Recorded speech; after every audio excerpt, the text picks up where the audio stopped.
सत श्री अकाल बेटा जी। आज हम सीखेंगे मूविंग कॉइल गैल्वेनोमीटर किस तरह से काम करता है। गैल्वेनोमीटर क्या करता है? करंट को डिटेक्ट करता है। किसी वायर में अगर गैल्वेनोमीटर को लगा दिया जाए तो वो बता देगा कि कितना करंट फ्लो कर रहा है, करंट फ्लो कर भी रहा है कि नहीं कर रहा है। तो उस हिसाब से वो रीडिंग दे देता है एक मीटर की तरह। उसमें नीडल होती है जो मूव होती है। तो वो किस सिद्धांत पे बना है? जो हमारा पिछला वीडियो था, यानी कि किसी इलेक्ट्रिक करंट लूप को अगर हम मैग्नेटिक फील्ड में रख दें तो जैसे ही वो करंट उस पर पास होगा तो ये कॉइल मूव होगी। क्या आप 2 मिनट पॉज करके ये बता सकते हैं कि अगर इस तरह से नॉर्थ साउथ रखा हो मैग्नेट और इस तरह से मैंने कॉइल रखी हो जिसमें करंट अब इस तरफ से जा रहा है, तो ये कॉइल किस तरफ टर्न होगी?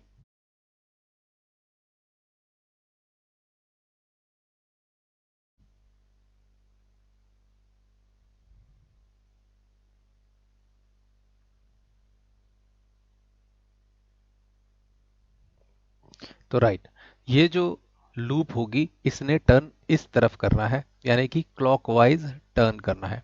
अब इसी रोटेशन का फायदा उठाकर हम गैल्वेनोमीटर बना लेते हैं। यानी कि इसका जो सिद्धांत है, इसका जो प्रिंसिपल है गैल्वेनोमीटर का, वो यही है कि किसी वायर लूप में अगर आप करंट पास करेंगे और वो मैग्नेटिक फील्ड में होगी तो वो उस पर एक टॉर्क लगेगी। उस टॉर्क के कारण हम रीडिंग ले लेते हैं। डिपेंड करता है, जितना करंट जाता है उतनी ही हमें रीडिंग आती है प्रोपोर्शन में। तो हम उस हिसाब से करंट को नाप सकते हैं। अब समझने के लिए इस लूप में मैंने किस तरह से निकाला। इस कंडक्टर की बात करें तो यहाँ पे L हमें पता है कि फोर्स इस तरफ जो करंट है वो इस डायरेक्शन में है। दूसरी फिंगर खोलते हैं, मैग्नेटिक फील्ड की डायरेक्शन होनी चाहिए, नहीं इस तरफ नहीं है तो उल्टा, और मेरा अंगूठा जा रहा है नीचे। तो यहाँ पर नीचे की ओर फोर्स लगेगी इस कंडक्टर पे। दूसरे पर आप कैलकुलेट कर लीजिए, L क्रॉस बी कीजिए, आपको पता लग जाएगा ये ऊपर की तरफ। तो इसने इस तरफ से टर्न कर जाना है। यानी अगर सामने से देखें, ये हमारा ABCD पॉइंट दिया है, तो इस केस में ये जो कॉइल होगी वो सामने से देखेंगे तो इस तरह से टर्न हो जाएगी। समझने के लिए है क्या, ये एक इस तरह की वायर ही हैं जो बार बार बांध दी गई हैं, लपेट दी गया है इनको एक के बाद एक, जिससे थोड़ी सी स्ट्रॉन्ग मैग्नेटिक फील्ड मिले। तो इस तरह से लूप रख दी गई है। तो जब इसे मैग्नेटिक फील्ड में रखा जाएगा, ये वाला एंड पे अगर मैं पॉजिटिव चार्ज दे रहा हूँ, यानी कि करंट इस तरफ जा रहा है, तो सारा घूमकर यहाँ पर बहुत स्ट्रॉन्ग इलेक्ट्रिक करंट जाने लगेगा बार बार लूप मोड़े होने के कारण। और इस पर फोर्स कैसे लगेगी? क्योंकि हमारी मैग्नेटिक फील्ड इस हिसाब से सेट है, ये नीचे को दबेगी और ये दूसरा पार्ट ऊपर की तरफ। तो हमें जो एक्शन मिलेगा, जो टॉर्क मिलेगी, वो इस तरह से रोटेट होती मिल जाएगी।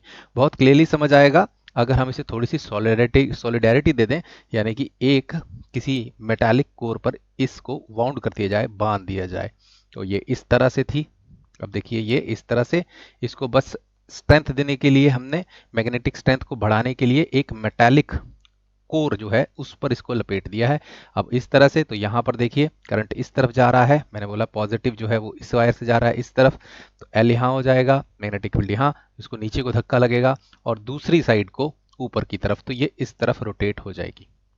और अगर आप इसको सामने से देखें इस तरह से, यहां से देखें, तो आपको क्लियरली ये रोटेट होती दिखेगी। किस तरह से? देखिए, आपको ये इस तरह से रोटेट होती दिखेगी। अब इसी रोटेशन का हम फायदा उठाकर एक मीटर बना लेंगे जिसे हम बोलेंगे गैल्वेनोमीटर। वो करंट को नाप लेगा। यानी कि देखिए यहां पर इस तरह से रखा हुआ है, अभी तक इस पे कोई करंट नहीं है। जैसे ही करंट आता है तो हमने समझ लिया इसने इस तरह से टर्न हो जाना है। अगर ऊपर से देखें, सामने से देखें, तो ये इस तरफ से टर्न होती दिखेगी आपको, यानी कि क्लॉकवाइज डायरेक्शन में इस तरह टर्न होती दिखेगी सामने से। और हम क्या करेंगे, इस पर एक पॉइंटर फिक्स कर देते हैं। जैसे ही हमने पॉइंटर फिक्स किया, अभी तक करंट नहीं जा रहा, तो जैसे ही इस पर करंट क्रॉस होगा तो टॉर्क फील होगी, और टॉर्क फील होने के कारण ये जो कॉइल होगी मुड़ेगी, इसके साथ पॉइंटर भी मुड़ जाएगा। तो मान लीजिए ये 5 एम्पेयर की रीडिंग आ गई, यानी कि कुछ करंट है। जब ये होगा तो 10 एम्पेयर का करंट आ जाएगा। तो इस हिसाब से हम इसको ले सकते हैं। अब इसमें कुछ चैलेंजेस होते हैं, कंस्ट्रक्शनल चैलेंजेस, वो हम बात करेंगे कि वो क्या क्या हैं। अगर दूसरी तरफ करंट हमारी तरफ होगा तो हमें दूसरी तरफ भी रीडिंग मिल जाएगी, यानी कि नेगेटिव का पॉजिटिव कर दें तो कॉइल दूसरी तरफ घूमनी शुरू हो जाएगी, तो यहाँ भी रीडिंग दे देगा ये। तो डिपेंड करेगा पोलैरिटी पे, और उस हिसाब से हम ये जो पॉइंटर मूव हो रहा है, जो जिस कॉइल के कारण जो पॉइंटर मूव हो रहा है, इसके हिसाब से हम रीडिंग नोट कर लेते हैं। अब इसके कंस्ट्रक्शन में दो तीन चैलेंजेस हैं। पहली बात तो जब नीडल मूव कर रही थी कॉइल के साथ, जब ऐसे मूव कर रही होगी तो ये वापस क्यों आएगी? अगर सपोज कीजिए यानी कि यहाँ पर मान लीजिए इतना करंट आया और हमने अब करंट बंद कर दिया, तो इसने तो यहीं ठहर जाना है, इसको वापस कौन लाए? तो इसके लिए हम यूज करते हैं एक स्प्रिंग। स्प्रिंग क्या करेगा? काउंटर टॉर्क प्रोवाइड करेगा, यानी कि ये मिल रही है टॉर्क कॉइल के करंट के कारण। जब करंट नहीं रहे तो वो अपनी वापस स्थिति में किससे आएगा? हम एक स्प्रिंग, हेलिकल स्प्रिंग लगा देंगे, जिसके कारण उसकी शक्ति के कारण जैसे ही करंट की शक्ति या मैग्नेटिक फील्ड की टॉर्क की शक्ति खत्म हो तो उसके अगेंस्ट ये फोर्स रहेगी और ये फिर से न्यूट्रल हो जाएगा, जिससे हमें इसे बार बार यूज कर सकें। तो प्रिंसिपल जो है गैल्वेनोमीटर का वही है। करंट कैरिंग कॉइल अगर मैग्नेटिक फील्ड में पड़ी हो तो उसे एक टॉर्क महसूस होती है, यानी कि रोटेटिंग फोर्स महसूस होती है। उसी रोटेटिंग फोर्स के प्रोपोर्शनल में हम एक पॉइंटर लगा देते हैं और जिसे यूज कर कर हम इस तरह से हम नोट कर सकते हैं कि उसमें करंट कितना फ्लो कर रहा है। इसके लिए वापस ले आने के लिए, कॉइल को वापस अपनी रीसेट करने के लिए हम एक स्प्रिंग यूज करेंगे, जिसे हेलिकल स्प्रिंग, जो आपने नॉर्मल स्प्रिंग देखे हैं वो लगा दिए जाते हैं नीचे। यानी कि मान लीजिए इस तरह से था यहाँ पर और इसके नीचे एक स्प्रिंग लगा दिया गया है। तो अब जैसे ही यहाँ पर कुछ करंट की वैल्यू मिली, जैसे ही आपने करंट बंद किया, ये दोबारा वापस आ जाएगा। ये जो एक्शन हो रहा है, जो वापस आने का एक्शन हो रहा है, जो काउंटर एक्शन हो रहा है, इसको बोलते हैं काउंटर टॉर्क प्रोवाइड की जा रही है। यानी कि टॉर्क के अगेंस्ट एक और टॉर्क लगाई जा रही है, एक शक्ति लगाई जा रही है, जिससे इसको मूव करने में ताकत लगे और उसी हिसाब से हम यहाँ पर रीडिंग ले सकें। तो हमें स्प्रिंग यूज करना पड़ा। ये कंस्ट्रक्शन की बात है, कंस्ट्रक्शन के लिए। सेकंड चीज एक और, यहाँ पर जो टॉर्क होती है, जैसे हमने लास्ट वीडियो में भी देखा था, जब ये थीटा पे मूव कर जाता है तो टॉर्क जो होगी वो कम हो जाएगी। क्यों? क्योंकि जो मैग्नेटिक फील्ड है और जो हमारा जो मैग्नेटिक मूवमेंट है उसके बीच में एंगल जो है वो चेंज हो जाता है। पहले 90 रहता है तो मैक्सिमम टॉर्क मिलती है, बट जैसे ही वो थीटा हो जाएगा, 90 से कम हो जाएगा, तो हमें जो टॉर्क प्रोवाइड होती है वो कम होती है। अब उसका इलाज कैसे किया जाता है?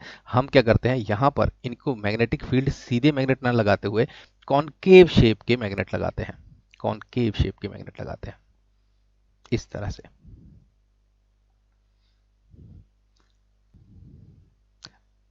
अब ऐसे रखने से फायदा क्या होगा? इस तरह के एंगल से फायदा क्या होगा? जो मैग्नेटिक फील्ड लाइंस होगी वो रेडियली अंदर जाएंगी, यानी कि एक तरह से सर्कल ही बन गया है। सारी मैग्नेटिक फील्ड लाइन ऐसे रेडियली इनवर्ड्स जाएंगी। यानी कि अगर आप कॉइल का टॉप पार्ट देखें यहाँ पर इस तरह से हो, तो अभी मैग्नेटिक फील्ड लाइंस किस तरह से जा रही हैं? नॉर्थ से साउथ। यानी कि ये वाला पार्ट देखिए, यहाँ पे सीधे नॉर्थ से साउथ जा रही हैं। अब हम इसको थोड़ा सा टर्न करते हैं। यहाँ पर मैग्नेटिक फील्ड लाइंस की डायरेक्शन क्या है? वो ही, क्योंकि हमने गोलाकार बना रखा है, कॉनकेव टाइप मिरर दे रखा है, तो अभी भी नॉर्थ से साउथ जा रही हैं। वो जो बी साइन थीटा कैलकुलेट करना पड़ता था वो नहीं करना पड़ेगा। यानी कि जो हमारी मैग्नेटिक फील्ड लाइंस है वो रेडियल हैं। बट अगर हम डाइपोल मोमेंट की बात करें तो वो एंगल देख लें। अगर डाइपोल मोमेंट इसका ऊपर की तरफ है, यहाँ पर इस केस में ऊपर की तरफ डाइपोल मोमेंट आएगा, तो उसके बीच में और मैग्नेटिक फील्ड के बीच में कितना एंगल है? 90 डिग्री है। देखिए नॉर्थ से साउथ जा रही है मैग्नेटिक फील्ड और डाइपोल मोमेंट ऊपर की तरफ है। जब इसे थोड़ा सा घुमा देंगे, यहाँ तक घुमाया, टर्न हो गई कॉइल, अब हमारा डाइपोल मोमेंट तो इस तरफ है, बट मैग्नेटिक फील्ड क्या किस तरफ है? क्या वो सीधी जा रही है? नहीं, वो रेडियली जा रही हैं। उसके कारण अभी भी एंगल जो है वो 90 डिग्री का है। अब हम डिस्कस करेंगे गैल्वेनोमीटर कांस्टेंट किस तरह से निकाला जाता है। देखिए इसमें एक स्प्रिंग यूज होगा, तो वो जो टॉर्क प्रोड्यूस करता है वो मान लीजिए प्रोपोर्शनल होता है थीटा के, यानी कि जितना एंगल जाएगा उसके अकॉर्डिंगली हमें टॉर्क मिलेगा। के कांस्टेंट है स्प्रिंग के लिए। हमें पता है कॉइल का जो टॉर्क प्रोड्यूस होगा वो होगा एम बी साइन थीटा। क्यों हटा दिया? क्योंकि इनके कॉनकेव के कारण एम बी साइन थीटा की कोई वैल्यू नहीं रही। साइन थीटा हमेशा 90 रहेगा, तो हमने सीधे सिंपली इसको एम बी लिख लिया। यहाँ एम क्या होता है? आई ए करंट, और एरिया जो कॉइल का है वो लिख सकते हैं। अगर ये दोनों फोर्सेस इक्वल हो जाए, यानी कि जितना टॉर्क हो काउंटर टॉर्क को इक्वल करें, तो ये मान लीजिए इक्वेशन 1 है, ये इक्वेशन 2 है। यू नो इक्विलिब्रियम स्टेट के लिए के थीटा जो हो जाएगा वो हो जाएगा आई ए बी के इक्वल। अगर करंट को इस साइड रहने दें और ये सब नीचे ले जाएं, तो करंट जो होगा वो हम कह सकते हैं के बाय ए इंटू बी थीटा।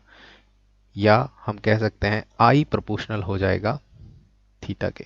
जितना करंट होगा उतना ही आपको डिफ्लेक्शन मिलना शुरू हो जाएगा। ये जो के डिवाइडेड बाय ए और बी, ये जो है इनको एक एक करके समझ लेते हैं। ये क्या है? स्प्रिंग कांस्टेंट है